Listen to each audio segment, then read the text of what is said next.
This blog is sponsored by Banggood. So guys, Banggood mid-summer sale na ngayong July 7, no guys? So pag ano natin yan, alam niyo naman na mababa na yung presyo sa Banggood, mas mababa pa ngayong mid-summer sale, the biggest sale ngayon sa Banggood. And meron silang promo dyan guys, it's free shipping with no minimum spend from July 7 to July 10, no guys? So kung interesado kayo sa mga items na nire-review natin dito, sa mga tools na ating pinapakita at gusto nyo pang mas makamura, no? So, check nyo yung banggood.com, i-add to cart nyo na, yun yung mga gustong orderin. And then, orderin nyo sila sa Banggood Midsummer Sale this July 7 to get more discounts on Banggood products. So, guys, so, ayun, Stig! Hello guys, magandang hapon ulit. Ito ulit si Jean. Welcome sa 11.9 Workshop. So guys, before we continue, gusto ko ulit magpasalamat sa inyo. Maraming salamat sa lahat na nanonood, nagla-like, nag-share, nag-subscribe, at nagko-comment dito sa ating pagsasama-sama na to, no guys? And sa mga hindi pa nag-subscribe, no, dito sa 11.9 Workshop, subscribe naman kayo guys para naman makatanggap kayo ng latest updates. Every time na mag-upload ako ng videos, no, usually once or twice a week ako nag-upload para mapanood nyo agad, no guys? And of course, thank you so much din sa mga nagtatanong. Marami na ulit nagtatanong sa ating comment section. Pasensya na kung hindi ko nasasagot, no? Pero rest assured na try ko sagutin yung lahat ng mga tanong niyo, okay?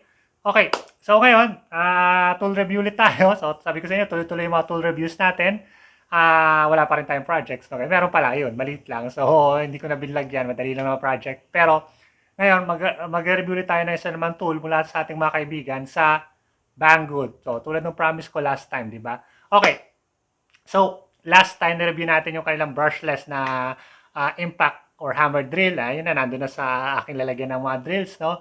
Ngayon naman, i-review natin yung partner niyan, no, guys? But before we go on, of course, alam naman natin kapag mga mekaniko, ang isa sa mga basic or necessity na tool ng mga mekaniko ay tinatawag natin yung impact wrench, no, guys? And marami na tayo na review na impact wrench. Tatlo na yung na-review natin impact wrench, no? Yung impact wrench sa Quirky, tapos yung impact wrench sa Top Shock, tsaka yung Biole Works, no, guys?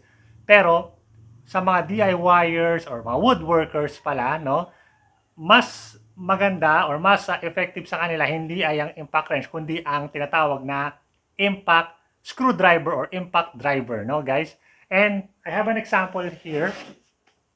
So, kung madalas kayo manood dito sa 11 Workshop, madalas yung makita na gamit ko ang tool na ito. Ito yung aking DeWalt na impact driver, which is brush, no? And kapartner to nung DeWalt na hammer drill na cordless na pinakita ko last time. Galing dito sa tatay ko, sa abroad, no? So, it's a good tool. Game changer actually ang impact driver.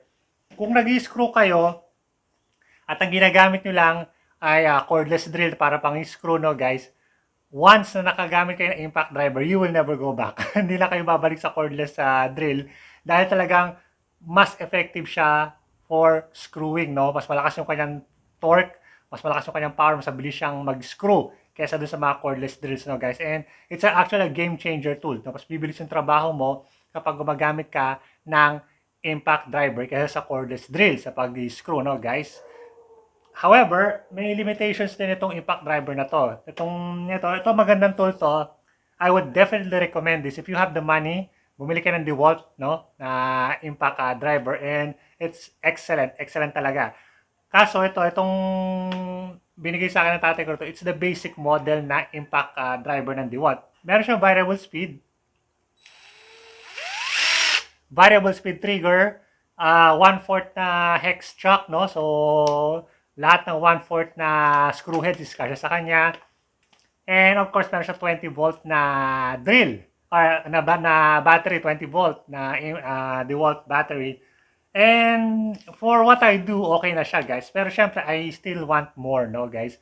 Namely, gusto ko ng brushless sana na motor. Ito kasi brush motor to, no, guys? And as you may know, lahat ng advantage meron ay ang brushless. Nga lang, medyo mahal lang yung brushless, no? Pero, dahil sa ating mga kaibigan sa Banggood, nagkaroon tayo ng access sa mga brushless na tools na abot kayang halaga, no, guys? So, this one will be replaced by ito. So, this is the Drillpro impact driver, no? So, nakita ko to sa Banggood. Actually, pinapili nila ako ng mga tools na gusto kong i-review next time. And binigyan nila ako ng option ng mga impact wrenches. And I said, nakatatlong impact wrench na ako, no? So, naghanap pa ako sa Banggood. And then, nakachempo ako na meron pala sa impact driver. Ito lang yung impact driver sa Banggood na brand, no? So, Drillpro, yan lang yon. Siya lang yung nandun. Meron siyang ibang Drillpro din na impact driver pero hindi ganito yung kulay. I like this one kasi it's a copy ng ano ng Makita, no? So, kita niyo naman mukha talaga siyang Makita pero iba yung kanyang brand name. At brushless na siya. It's brushless and like any other tool din, meron siyang 1/4 na 1/4 hex. So, kasya sa kanya yung mga 1/4 standard na screw heads, no? Yun. So, kasya sa kanya yan. And then, since Makita type siya, kasya din sa kanya lahat ng klase ng Banggood batteries na 18 na Makita type or mga original na Makita batteries. So, let's fit something here. Ito yung battery galing doon sa jigsaw, cordless jigsaw, and it fits there perfectly. It works perfectly, no, guys? So, pagbili ko dito, or pag bukas ko doon sa box, wala siyang kasamang ibang accessories or anything. Ang kasama niya lang is yung unit at yung kanyang belt clip na hindi ko na nilagay, no? Kasi hindi ko naman sinasabi ito sa legs ko, sa belt ko. Yung battery niya is, ang dami na akong battery na Banggood, so okay na yon, no, guys? Wala nang problema.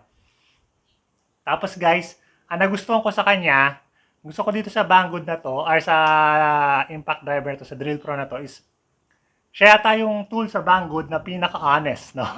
So, yung Top Shock, honest din sila sa mga nilalagay nila sa kanilang tools. Itong Drillpro, ganun din. So, nakalagay dito sa kanya, 18 volt, which is true, 18 volt talaga yung battery niya, hindi siya yung mga 68 volts or whatever na nakalagay sa ibang tools ng Banggood. And yung kanyang torque is 180 Newton meters. So, that's very, very believable, no? Kasi ito, 150 to eh. 150 Newton meters tong brush na to. So, if this is brushless, I would assume na mas malakas siya ng konti and it's 180. And that's okay. That's fine. So, okay na yung 180 for an impact driver. Hindi mo naman to gagamitin sa pagtanggal na magulong na sasakyan, no? Wag yung gagamitin ng impact driver na pangkalas ng sasakyan. It's just for screws, no? At maliliit na bolts. Pero yung malalaking bolts, kailangan mo doon is impact wrench, no? So, sabi ko, okay na to. And ang kanyang frequency is 0 to 300, 3,800, 3,600, 2,600. So, meron siyang 3 speeds actually. Yung speed niya is from 0 to 3,600, 3,200, and 2,100. No? So, tatlo rin yung kanyang speeds. So, variable speed trigger. 3 LED lights. Pero, ang meron nito na wala doon sa DeWalt is adjustable yung kanyang torque. Ayan. So, you can adjust the torque. So, kung i-adjust mo siya, pag forward,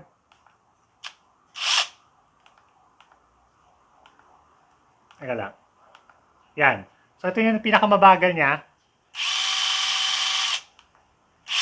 Pangalawa, pangatlo. So, yun. So, adjustable yung kanyang torque, no? And of course, kapag ni-reverse mo siya, pwede siyang pulse lang or pwede rin dire-diretso. So, ayan na yung ulan. So, pasensya na guys kung hindi nyo ako na marinig na maayos, no? Muulan na, nagsisimula na. So, yun. So, okay, tingnan natin guys kung ano yung mga functions ito. I-testing natin guys, no? Let's go. Okay guys, so testingin natin. May dalawa akong 2-inch screws dito. So, ilagay lang natin sa pinaka 1 speed lang.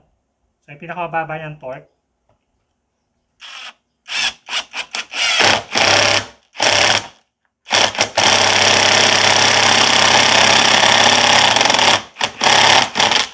Yun. So, yun yung pinakamababa niyang torque, guys. Ngayon, ilagay natin sa pinakamataas. So, number 3. Tayo natin ilagay ito isa. Oops.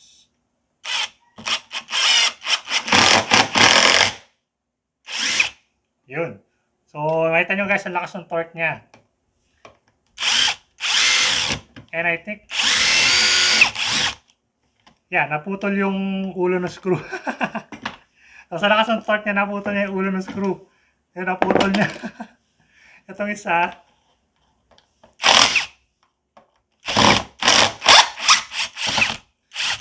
ayun. So, hindi rin advisable na ilagay nyo sa pinakamalakas na torque. I think okay na yung pangalawa. Ano ko nga? Yan. So, second. Try natin ulit.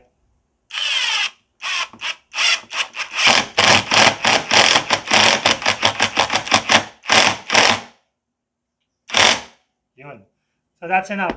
So, yung number 2 torque niya, okay na para makapag-bound siya ng 2-inch na screws, no, guys. Pag nasobran yung torque niya, kung mahina-hina yung screw mo tulad nito, ayan, naputol niya sa lakas ng kanyang torque. So, okay guys, try naman natin ito heavy duty na screws, yung malalaki talaga. So, wala rin pilot holes to, try natin.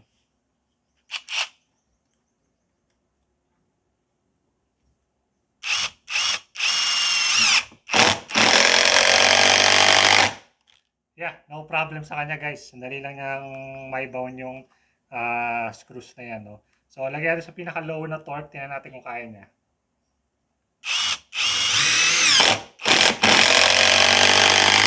Okay, kaya niya pa rin kahit nasa low torque.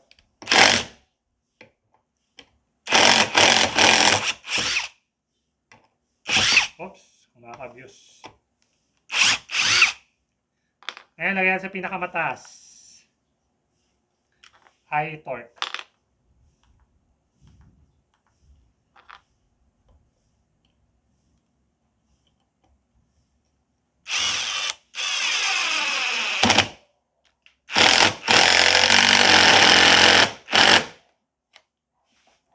Ayos. Alright guys, so final thoughts ko dito sa ano na to, Drillpro Impact Driver, no guys. Excellent. So again, another great tool from Banggood, no guys. It's unexpected talaga na maganda yung mga tools na pinapadala ngayon sa akin ng Banggood, no. So yung mga brushless line nila is, I would say, kaya na makipagsabayan sa mga mamahaling branded na brands, no guys. This one is really good. Yung DeWalt ko, not taking anything away from DeWalt, no, pero ito maganda talaga. Maganda talaga to guys, and it's really useful para sa akin. Kaso, it's lacking talaga eh, no? So, this one, dahil sa kanyang adjustable na torque, it gives you flexibility, no? Kasi sometimes, kailangan mong bawasan talaga yung torque, no? Tulad na nangyari kanina, kapag high torque, there's a chance na may mabali kang screw or hindi mo mabaon na maayos yung iyong tornilyo, no, guys? So, pagdating dyan, kailangan bawasan mo yung torque.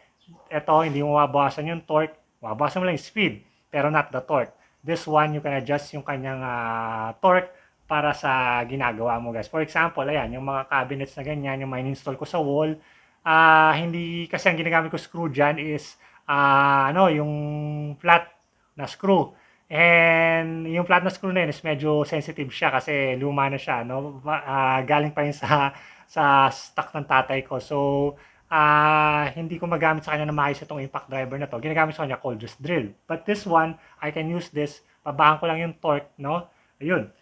Now, meron din siyang quirks, guys. So, may quirks din yung ano na to, Drillpro na to, no, guys?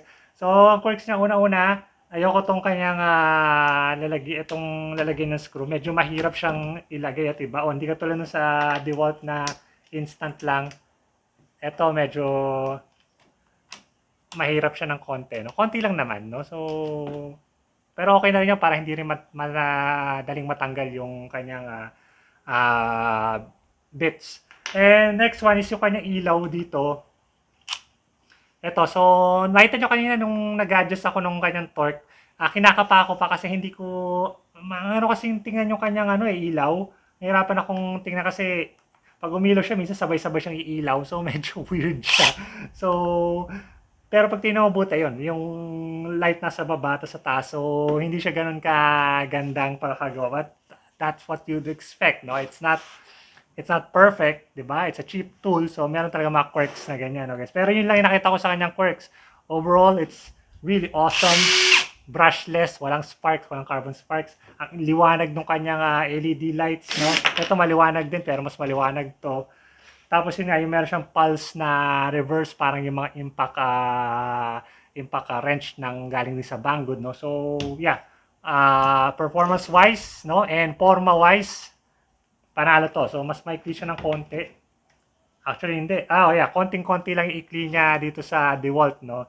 Pero, this is much more sleeker and mas gusto ko itsura niya.